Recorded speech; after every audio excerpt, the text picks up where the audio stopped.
Hello, Facebook Live. Marcus here. And El Cielo. Jamie's taking a little nap. We've been traveling all day. There's a raven there. So we're back where we started. There was my notification. Jay, you want to log on and make sure that my video's not sketchy or broken up? Here we are back at El Cielo, which is a wine resort here in the heart of the Guadalupe Valley. If you're tuning in, folks, drop a comment, hashtag live. If it's on the replay, hashtag replay. So Jamie and I started out our whole week here, Sunday, Monday. We started out here in El Cielo, C-I-E-L-O, El Cielo. El Cielo is a resort, a winery, great restaurants on property here. And here's our room. Our room is a fantastic room. So it's a nice big room, great bathroom, great property. Connect. My live was interrupted. Sorry about that. I'm back. Okay, great. So there's 96 units here on a working vineyard. El Cielo makes some really cool wines. Look at this. This is outside. The outside view. The other day we had an outside view. We had the reservoir behind us, the pond behind us. Here we're sitting in another aisle on the property, and there's our fire pit that we can hang out at. So there's the vineyard. This is the Guadalupe Valley right here, which goes up into the top up there and goes down. And folks, there are winery after winery after winery here. It is insane how many wineries there actually are in the Guadalupe Valley. So Jamie and I are back here. The reason why we're back here is because we have a meeting tonight, a business meeting with the sales manager at this property. We will be indeed launching tours to the Guadalupe Valley, wine tours here. It's easier to travel right now than going overseas. And it's not that expensive to catch a flight to San Diego and get across the border. So we've been meeting with transportation, logistics. We've been meeting with hotels. We've had several meetings this week. We, of course, have been in and out of wineries. We've been making connections, meeting with a lot of the locals. We ask the locals what's good. They tell us, oh, try this, try that. And we go and drive there and check it out. We just got done with this one place, Tahona Baja. Tahona Baja is a mezcal bar and restaurant. And we met Barbara, who works there, the other day at Adobe Guadalupe, which is another winery. And if you had Mexican wine in the past at our restaurant like 10, 15 years ago, it was Adobe Guadalupe was the one winery that we had. And we finally got to meet Mrs. Miller and the staff there. And ran into Barbara there, who works at Tahona Baja. So we just popped in and surprised her, and she showed us around, tasted us on a little mezcal, and showed us what the deal was. So that's a really awesome place that we're going to visit when we do our group tours. We're going to start putting some pencils to all the wineries here and the logistics and figure out a price. And it might be a little better than Italy is what I'm thinking. Definitely the flights are definitely much more affordable than Italian flights. Although if you price it right and go to Italy and get a ticket for $550, $600, but we literally got tickets round trip to New York, San Diego for $200, a little over $200 with insurances and everything, and all the extra ads on. They were $300 round trip. It was really a good deal. So, that is so we're just basically, we have another full day here in the valley, and Jamie and I are thinking about this. We missed a lot of things to do.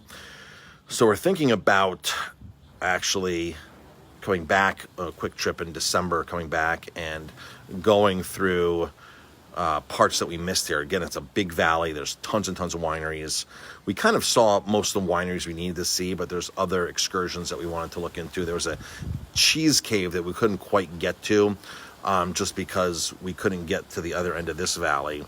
This valley didn't lead to the other valley, so the top of this valley here doesn't lead to the next valley over there where the cheese place is. You have to go back the other way through Ensenada and then up, and it's a 2-hour drive from here. And we thought it looked closer on the map, but because of the mountains, it's a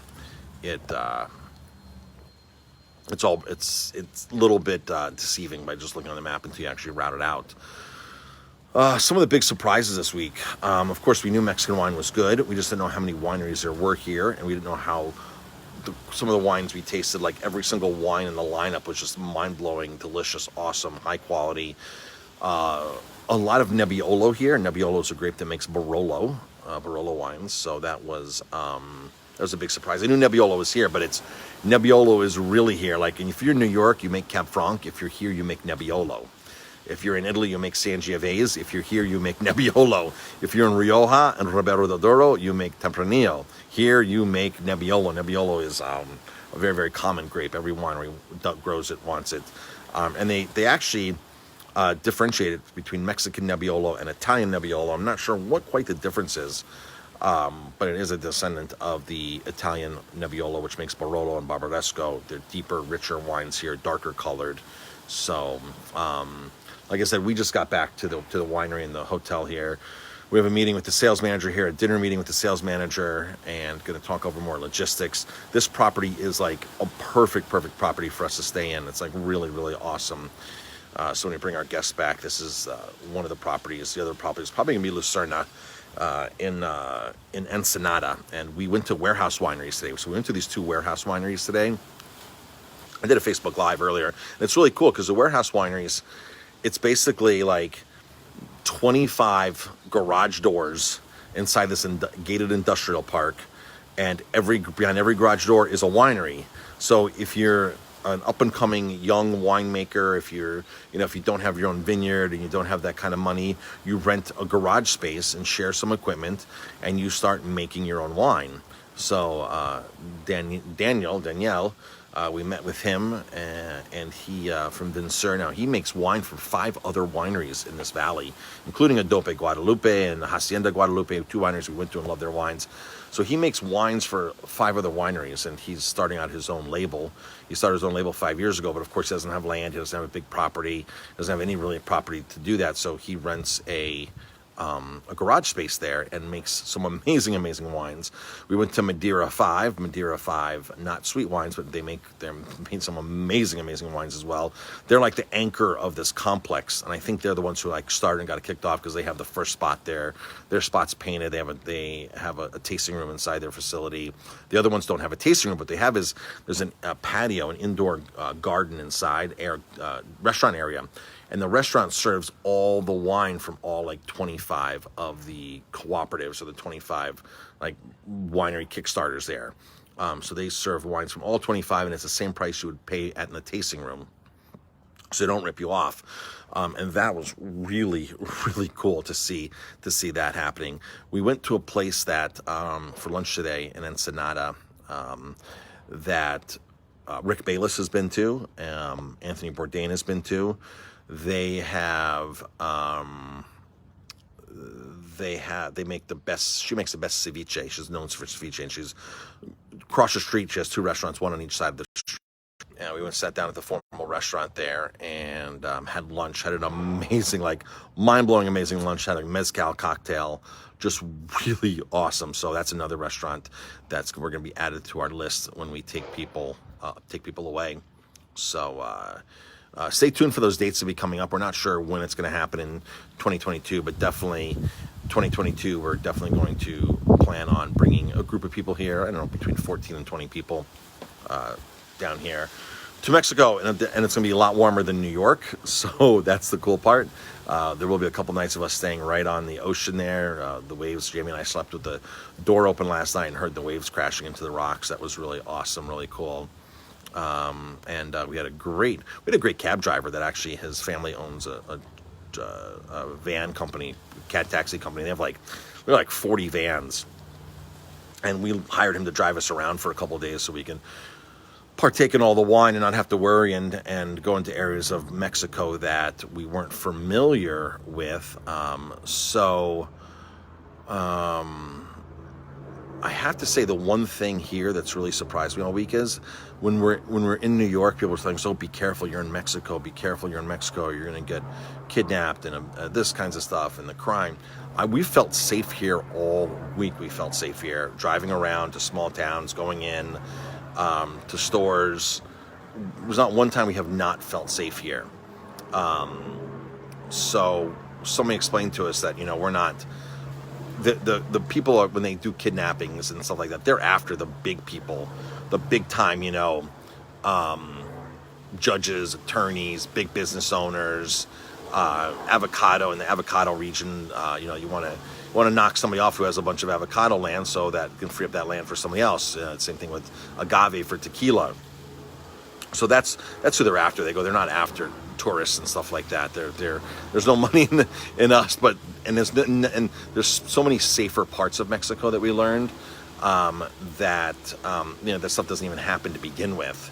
But it's like any crime anywhere. You go to any city and they're after somebody specifically because of the connection and the relationship. They're just not targeting random people. So that we felt safe the whole time, and I would totally rent a car here and totally drive around again and pull into all these small towns. So that was really cool.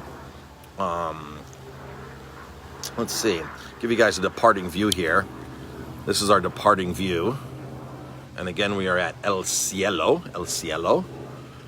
here in the Valle de Guadalupe, Guadalupe Valley, however you want to pronounce it. There's a helicopter up there. Look how blue the skies are. It's amazing. There's not much rain in this valley, so there's having a water problem here, and these vines require a lot of water. And there's a way to dry farm and get the roots deeper as well. But some of these vines, you can see like right here in front of me, these vines have an irrigation system in them. The vines that are just above there are older vines, the much deeper roots. They don't need irrigation like these ones need irrigation. But those other ones are very short trellis, and these ones are much longer or taller. So the ones over there don't need to be watered regularly like these ones here need to be watered regularly. And something we learned here, there's like 6 valleys that grow grapes here. There's literally 5 or 6 valleys that grow grapes. But the Guadalupe Valley, the Valle de Guadalupe, is the most famous one because this is where the tourism happens. This is where the great restaurants happen. This is where the resorts are. This is where the tasting rooms happen. This is the closest to the U.S. border. The other ones are down south more. This one has the least amount of water in it. The other valleys have much more water and are much more lush and this and that. But for some reason, this location of the Guadalupe Valley really has skyrocketed in the last 10 to 15 years, where there's winery after winery now and world-class wines, world-class restaurants. The best restaurant in Mexico, Fauna, is located here at a winery called Bruma. But realistically, all the restaurants we've been to are like amazing, like wow, amazing. So that's the story with that. All right, folks, Jamie and I are going to unwind for a moment here and get to our 5 o'clock business dinner meeting with the sales manager here of this property. And they actually invited us back tonight. We met with her the other day, and she's like, please come back another night on me. Let's sit down and have dinner and talk about your future stays here and be able to, hopefully we'll do business with them as their plans.